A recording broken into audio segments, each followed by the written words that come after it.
Bismillahirrahmanirrahim. Assalamu alaikum. Welcome to the Darul School Systems Gujarat Region's online session.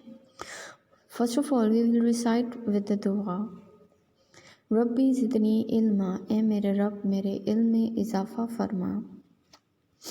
So students, this is your history lecture and I'm your history teacher, and today we are going to discuss about the Allahabad address of अल्लामा इकबाल. अब हम लोग ये तो जानते हैं कि जो last previous lectures में हम लोगों ने साइमन कमीशन, नेहरू रिपोर्ट और उसके बाद 14 पॉइंट्स ऑफ जो है वो कायद आज़म के बारे में डिस्कस किया है और उनकी नॉन कोऑपरेशन के बारे में. ठीक, अब हम लोग मूव कर रहे हैं इलाहाबाद एड्रेस की तरफ. और इलाहाबाद एड्रेस की तरफ मूव करने से पहले first of all we will discuss about Allama Iqbal and the two nation theory. Allama Iqbal was also a strong believer of Hindu-Muslim unity, but Congress extremism compelled him to change his attitude. In 1930, Iqbal clearly discussed two-nation theory as Muslims are separate nation, demand of separate state, Islam is a complete code of life. So Indian Muslims should get assistance for Islam. It will support them fully. We could not separate religion and politics. Nations are based with religion, not with territories. So we are separate nation because we have our own ideology. So अल्लामा इकबाल के क्या ख़यालात थे, क्या जो है वो सोच रखते थे दो कौमी नज़रिए के बारे में. पहले जो है वो अल्लामा इकबाल भी कायद आज़म की तरह जो है वो हिंदू मुस्लिम जो इत्तेहाद है उसके बहुत बड़े हामी थे, लेकिन जो है वो कांग्रेस की एक्सट्रीमिज़म ने जो है वो उनको अपना एटीट्यूड जो है वो चेंज करने पर बहुत हद तक मजबूर कर दिया. फिर उसके बाद 1930 में जो है वो अल्लामा इकबाल ने टू नेशन थ्योरी जो है वो बहुत ही डिटेल में डिस्कस की, जिसमें उन्होंने ये बताया कि जो कौमें हैं वो अपने दीन से पहचानी जाती हैं, उनकी बुनियाद उनका दीन होता है और उनकी जो है वो सरहदें नहीं होती. ठीक, उन्होंने सेपरेट होमलैंड की डिमांड की कि जहाँ पर जो है वो मुसलमान अपने इस्लाम के मुताबिक अपनी पूरी ज़िंदगी जो है वो गुजार सकें, बसर कर सकें. सो इस तरह से जो है वो जो अल्लामा इकबाल हैं उन्होंने एक सेपरेट नेशन का जो है वो सेपरेट होमलैंड का, सेपरेट स्टेट का जो है वो आइडिया पूरी डिटेल में डिस्कस किया, जिसको उन्होंने Allama Iqbal and two nation theory के बारे में हम लोग बात कर रहे हैं. नेक्स्ट आ जाता है हमारे पास अल्लामा इकबाल एड्रेस 1930, जो कि उनका इलाहाबाद का एड्रेस था 1930 का. At this time however there were a very important moment in the history of Pakistan. In 1930, the famous philosopher poet Dr. Allama Muhammad Iqbal was asked to chair a meeting of the Muslim League in Allahabad. In his presidential address, he called for the Muslims of the subcontinent to work towards achieving an independent homeland. I would like to see the Punjab and WFP Sindh Balochistan amalgamated into a single state as a self-government within the British Empire or without. This is the final destiny of the Muslims of NW India. अब यहाँ पर जो है वो अल्लामा इकबाल किस चीज़ के बारे में बात कर रहे हैं. यहाँ पर अल्लामा इकबाल ने जो है वो जब जलसे से ख़ताब करते हुए जो है वो मुस्लिम लीग की सदारत में जलसे से ख़ताब करते हुए जब उन्होंने कहा कि मैं ये चाहता हूँ कि मैं देखूँ मुसलमानों को उनकी एक अलग स्टेट में, मैं देखना चाहता हूँ मुसलमानों को उनके अपने अलग वतन में. और उन्होंने उस वक़्त के तमाम जो मुसलमान जो है वो उस जलसे में जो मौजूद थे उन्होंने उन सबको मोटिवेट किया कि आप लोग जो है वो स्ट्रगल करें, वो जद्दोजहद करें, यकजा हो जाएं कि हम लोग जो है वो अपना अलग वतन हासिल करने में कामयाब हो जाएं. If the British government is interested to resolve Hindu-Muslim conflict, then India should be divided into states. NWFP Sindh, Balochistan, Punjab, Assam and Bengal should be converted into one unit and authority should be given to Indian Muslims. अब यहाँ पर जो है वो अल्लामा इकबाल जो है वो क्या कह रहे हैं, वो कहते हैं कि अगर जो ब्रिटिशर्स हैं वो ये चाहते हैं कि हिंदू मुस्लिम का जो ये तनाज़ा है, जो कॉन्फ्लिक्ट है, इसको हल कर लिया जाए, इसको सॉल्व कर लिया जाए, तो इसका एक ही सलूशन ये बचता है कि जो इंडिया है उसके स्टेट्स को डिवाइड कर दिया जाए। डिवाइड कैसे किया जाए कि NWFP सिंध, बलूचिस्तान, पंजाब, असम, बंगाल को एक यूनिट में कन्वर्ट कर दिया जाए और इसकी अथॉरिटीज़ जो हैं वो मुसलमानों को दे दी जाए। Moving to the next, the Lahore Resolution 1940. The Muslim League held its annual session at Lahore on 24 March 1940. The Lahore Resolution was moved by Maulvi Fazlul Haq and seconded by Chaudhry Khalizuzzman, that finally approved on March 24, 1940. Jinnah rightly expressed his valuable remarks about the political circumstances of India and the Muslim stand. He said, Indian problem is not communal but international, not constitutional.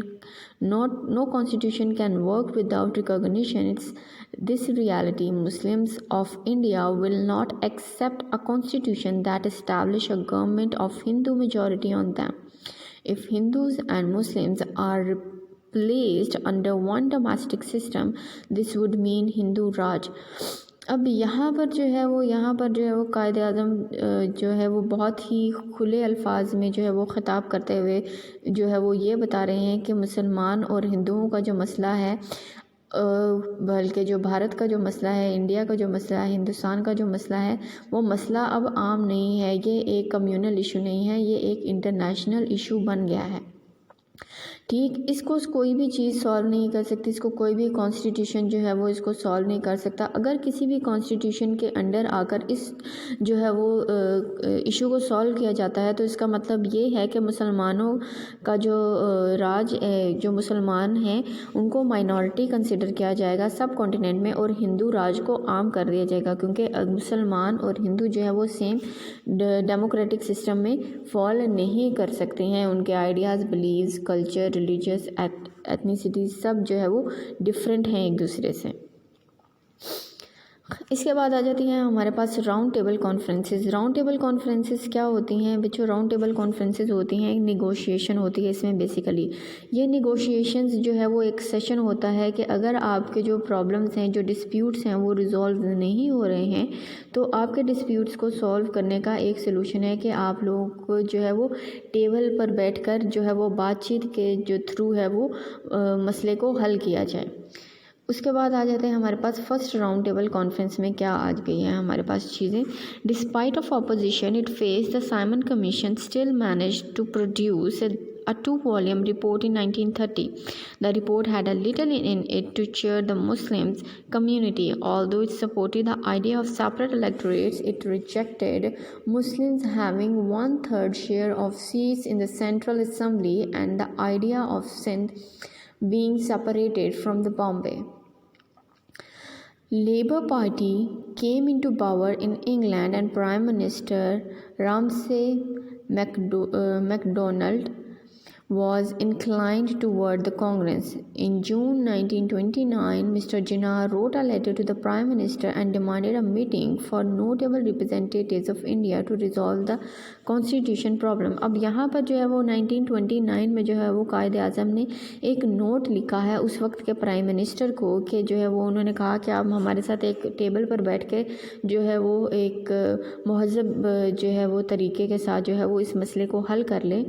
और ये जो round table conferences थी ये जो है वो strong rejection after जो है वो साइमन कमीशन और नेहरू रिपोर्ट के बाद जो है वो दी गई थी, जिसके बाद जो है वो सेपरेट इलेक्टोरेट सिस्टम के जो आइडिया को है जो है वो बहुत ज़्यादा जो है वो सपोर्ट किया गया था।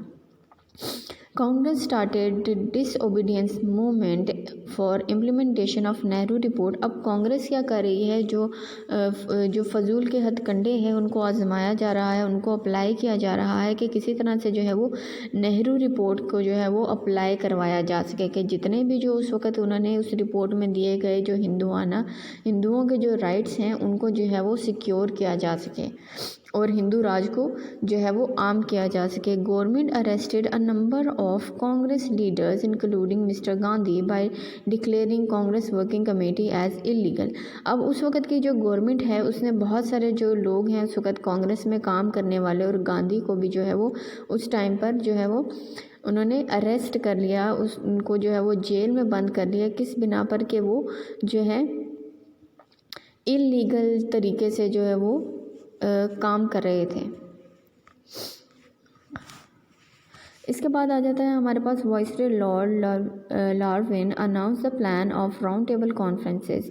इसके बाद जो है वो लॉर्ड लार्विन ने जो है वो एक राउंड टेबल कॉन्फ्रेंसेस का जो है वो एक टाइम टेबल जो है वो इंट्रोड्यूस करवा दिया, उस टाइम पर स्केजुअलाइज कर दिया उसको। Total of 89 members, 58 from various communities and rest were from the princely states and political parties of England.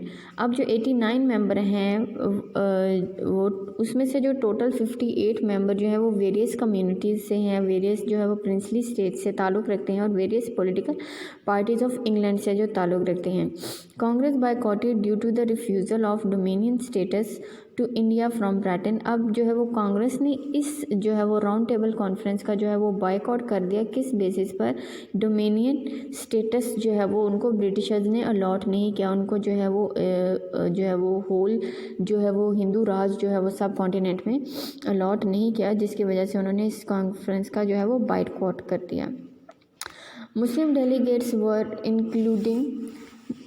delegates were included for Sir Aga Khan, Muhammad Ali Jinnah, Maulana Muhammad Ali Johar, Sir Muhammad Safi, Sir Zafarullah Khan, Muhammad Taj Bahadur Spara, Muhammad Monji and Mr. Jakar were invited from the Congress side but they did not attend the session। अब ये सब जो लोग हैं इनको जो है वो सेशन की तरफ से जो है वो इनवाइट भेजा गया, लेकिन इन्होंने जो है वो इस कॉन्फ्रेंस को अटेंड नहीं किया। इसके बाद आगे हमारे पास आ जाते हैं conference held in the 3 sessions and started on November 12, 1930 inaugurated by the king George. अब ये जो है कॉन्फ्रेंस ये 3 सेशंस में जो है इसको डिवाइड किया गया। ये नवंबर 12, 1930 में जो है वो इसका जो है इफ्तिताह किया गया और किंग जॉर्ज जो है वो इन्होंने इसका इफ्तिताह किया था। It was agreed upon the federal system will be introduced in India. और ये इस सिस्टम जो है फेडरल सिस्टम जो है वो इंडिया में अप्लाई करने पर जो है वो आमादा थे। 8 sub committees were formed to deal with federal structure, provincial constitution, franchises, Sindh, NWFP Sindh defence services and minorities. अब जो है वो 8 कमेटियाँ जो हैं वो तश्कील दी गई जो कि इन सारे मैटर्स के साथ जो है वो काम करेंगी।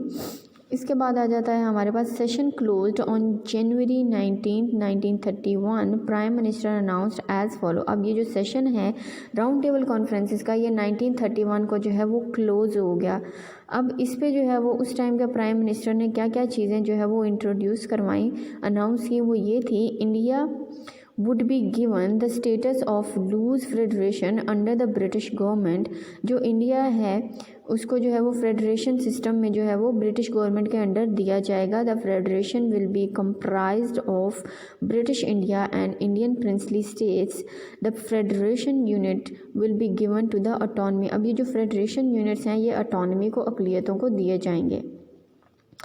The full representative government responsible to provincial and central legislature would be established. All the ministers except defense, interior and foreign affairs will be given to the local ministers. The British decided to negotiate with the Gandhi, so he was released and met to Lord Larwin. A pact was signed between Gandhi and Larwin on the March 5, 1931 called Gandhi-Larwin Pact. Civil disobedience movement was ended with communal riots in Kanpur, UP, where as 1,000 Muslims were killed. So students, this is all for today. You have to read all these conferences in very detail and learn it down. So stay blessed, stay healthy. Fi amanillah.